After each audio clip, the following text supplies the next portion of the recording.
Hoge, you want to start with Luke Getsy here and his explanations of different things, including short yardage and how he thought that Justin played, which I thought he was very complimentary, but also said some slightly odd things at the same time. I don't know how you heard him. Yeah, I mean, I think I just thought some of the interesting explanations of these short yardage plays. So you had the 3rd and 1, Tyler Scott, jet sweep, where they leave the one guy in the line of scrimmage unblocked. And the idea there is to beat that guy to the edge, right? So you leave him unblocked, and Getsy kept pointing out, like, go look at that play. I mean, it's going to be a huge play if, he can get out to the outside, essentially, because Braxton Jones is downfield pancaking the linebacker or the DB, forget which one it was, but and they have the numbers. I get that. But I guess my problem is, like, dude, you need 1 yard. I mean, it's great. You want to hit a home run on every play. I'm with you. That's awesome. But the intricacies, and I got to go back and look at it again, because he said, like, we could have coached something up there a little bit better to make it happen. So I don't know if there's some sight adjustment on the blocking that's supposed to happen, or the timing was off on the handoff, maybe potentially. That's why Tyler Scott was just, not as far to the side at that point. Certainly seemed to me like there were a number of plays where the defense almost like they knew it was coming, like we're jumping the snap and getting off. We talked about that play with Cole the other day where, Myles Garrett just kind of shades inside just a little bit and gives him the leverage, and that becomes an impossible block for Cole Kmet to make. I asked Luke Getsy about that today too, and he's like, yeah, we could. Basically said we talked to Cole about his alignment and his footwork there, which is all stuff we talked to Cole about the other day ourselves. And then the 4th one where Justin Fields, again, he gets to the outside, but he's just barely tripped up. Again, Luke Getsy's talking about, like, we were this close away from a 20-yard gain, which, by the way, the more I thought about that, I wish I had thought about it in the moment, makes me think that he was thinking throw it. Because I don't think Fields is picking up 20 with his legs there. He's just getting the first down. So we were talking the other day about how DJ Moore came open on that. I wonder if that's what he was talking about. I don't know. Some of these explanations are still a little – I get it, but that's, to me, like, sort of the story of the season. Like, you've been this close to how many of these massive plays, but a lot of times they're for no gain or a loss of yardage. Did he give any clarity in the rollout? I'd mentioned to Nick that was the one thing I was curious about on the 4th and 1 was the depth of Fields' rollout. Did he squeeze it too hard and not get enough arc on his rollout to avoid, have a better chance to, get a little more separation there? If he didn't answer it, what is your interpretation of that play? Yeah, bad job by me. I'll take responsibility for that. I did not ask the offensive coordinator if Justin Fields squeezed it enough. It's not. Is that not the right kind of terminology? I mean, that's my terminology. I mean, do you think that he could have gotten more depth on his rollout? Yes, to answer your question, potentially, yeah. If you get a little bit more depth on your guys, the dude just made a great play. I don't know. Like, sometimes it's just football. Like, the other guy made an unbelievable play to make a tackle on Justin Fields that we, like, haven't seen in 3 years of him being the Bears quarterback. Like, you don't get Justin Fields down by tapping his shoe. It's just like sometimes the other team just makes a play. The problem on Sunday, it seemed like, okay, yeah, we're this close to this many big plays, but the problem is on all of these plays we're talking about, the other team actually is the team that made the play. So how do you fix all that? Ho, you walked into WGN Radio 15 years ago to become the greatest intern in WGN Radio history, with all due respect to Jordan Burnfield and some other fine characters out there like Chris Raby. So I've known you for a long time is the point of this. What part of Getsy's press conference irked me the most? How well do you know me?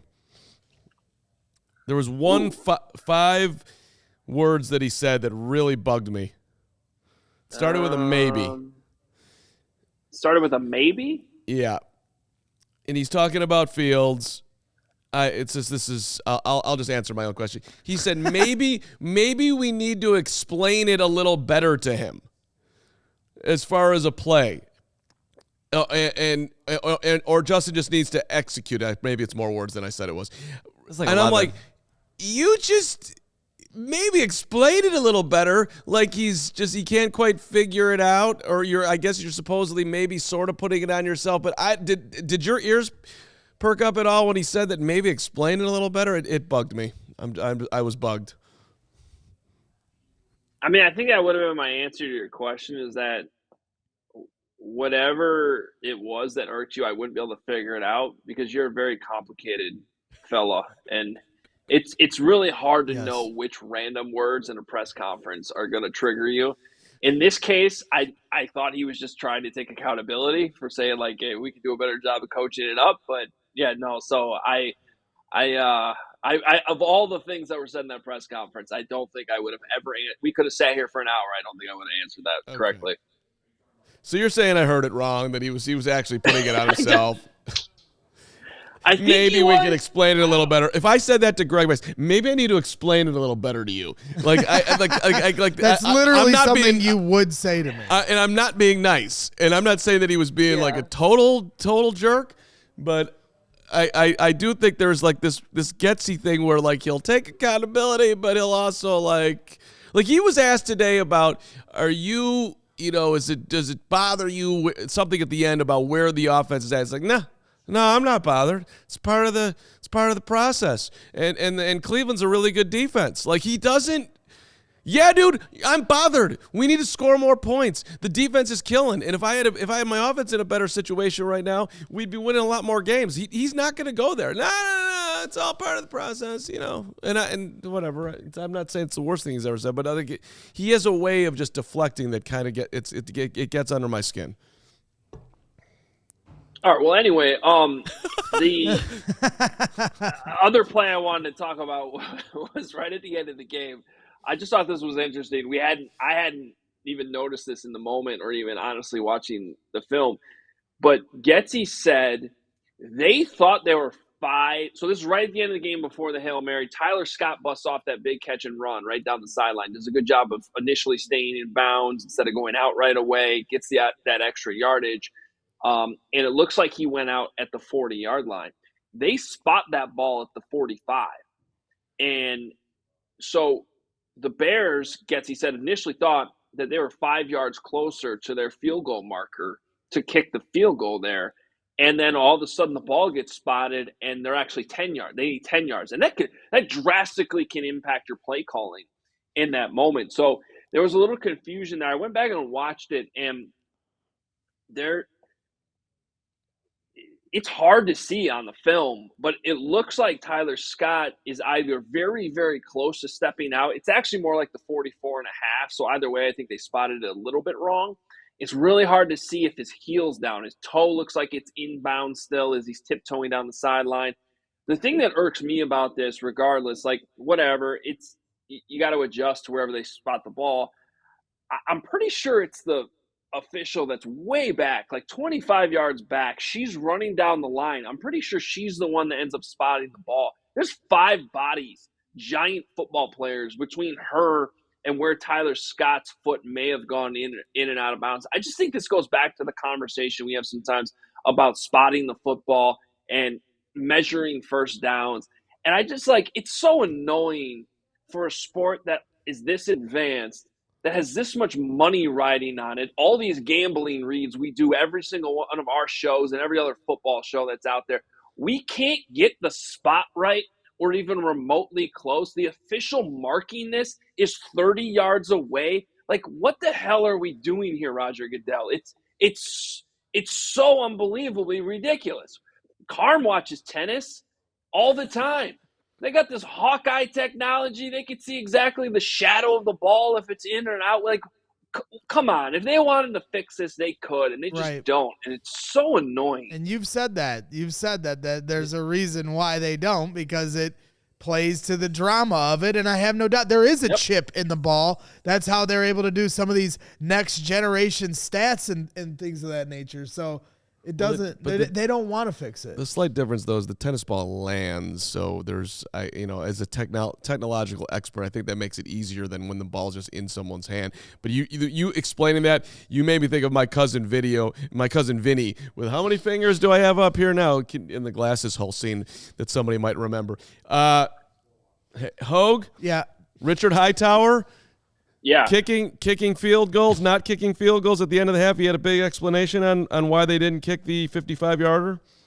Yeah, and I think we're all on the same page here and understand it, and they just weren't in their range. But I appreciate it. Richard Hightower really went into a multi-minute explanation for their process, going back to pregame warm-ups. They kick in both directions.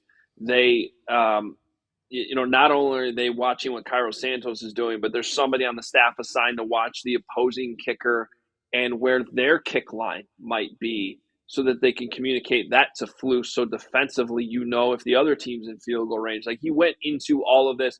What I found interesting is that he said they have two kick lines, essentially. So they have the regular kick line, which is where they feel very comfortable. There's a high probability if they reach that yardage mark that they will make the kick. And then they have what they call their monster kick line. That's the first time I've ever heard that terminology. I don't know if that's Bears specific for monsters of the midway or just the idea that this is a monster kick. But their monster line is specifically end of half, end of game situations where, it's kind of a gotta have it moment. And there's no real consequence for, giving up the field goal, the field position if you miss the field goal. And so you add on some yardage there where the probability of making the kick is much lower. In fact, he said the monster kick line, they might think there's only 1 in 10 chance that you make that kick, but it's worth trying there in the moment because your other option is just a Hail Mary, right? So all of this is to say, they were actually outside their monster kick line even. So that's essentially them saying we have a 0% chance of making this kick. There's a higher probability that we're going to get the Hail Mary. And that's why they ultimately went with the Hail Mary. And I still disagree. I would have kicked it. I don't give a shit about stupid. I don't. I love that there's an actual – Sometimes I wish there actually should be a Greg Braggs on every coaching staff for all the work that gets put into this, all the data. You should every coaching staff should have a guy who's just fuck it, I still don't care. Right. We're going to kick it anyway. I'll make it even worse.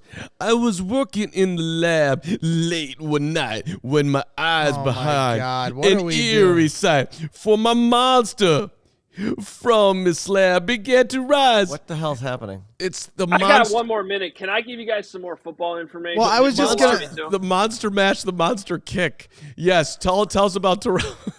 You should have them sing the monster kick. Well, I was just going to say to your point about you should always have one guy in your coaching staff. Yes, I agree with that. In your management and on your team. You ever seen World War Z, Hoge? They say they said in their government system in one of the parts of the scene, they said one person in a group of 10, if 9 people agree on it, the one person has to do everything they can to disagree with those people just to challenge the opinion. So there should be somebody that's always looking on the other side of the coin when the consensus is going the other way. And I will be that man. On the other hand, that's how these referees screw up replays. When 100 people in a bar are all in agreement and this one guy behind the scenes in New York is like, yeah, I see it this way. That's the one guy. So maybe now that you explained it like that, I think I'm out on that whole idea. All right, you got 30 seconds. Tell us about John Hoke and Terrell Smith and the Cooper touchdown in whatever time you got. Yeah, so we all heard Flus say that he thought that ball should have been picked off. So I asked John Hoke, who's the defensive passing game coordinator and defensive backs coach, specifically with the corners, what Terrell Smith could have done there differently. Or how he would have coached it up, essentially, was my question. Knowing under the context that Joe Flacco made an incredible anticipatory throw there in that spot. So basically the answer was part of this was just formationally. I mean, all boils down to this being a rookie versus a veteran, a couple of veterans in Amari Cooper and Joe Flacco. But formationally, when you line up there, you're thinking that Amari Cooper is the X receiver to that side, to Terrell Smith's side, but he lines up in the slot on the opposite side. So now you don't necessarily have a man that you're guarding right there. So it's got to be all about your depth, both depth and width, to put yourself in the right position for Amari Cooper coming over like he does. He runs this deep over route back to Terrell Smith. So to translate everything that John Hoge said in his answer, it basically comes down to just having a little bit more awareness that as he's working back to you, the ball's coming to you as well. Like Joe Flacco is going to lead his receiver in that situation, not throw it behind him. And so that means the ball is going to come your way. So he essentially just kind of like over pursued it when he could have just probably gotten the depth, kept his eyes on the quarterback, and jumped right there into the passing lane and intercepted the football. That's just something Terrell Smith being a rookie is going to have to learn over time. Pretty high level football stuff too when you think about it. And on the back end, dude, just tackle the guy once he caught it. I mean, that was like the worst part of the play. You still got to get the guy down. Well, yeah, and Brisker should have tackled him too. And I don't know, the Bears are only getting 3 picks a game here. I'm sure it's the secondary's problem that the Bears are not winning enough football games here. All right. Help me out here, Hoge, before you go, real quick. Do you think that when the Bears start winning games, this is just an observation I've had this season, do you think that when the Bears start winning games next year, hopefully, that these press conferences will be more geared toward what they're going to do in the upcoming game Sunday and not going back to what happened last Sunday?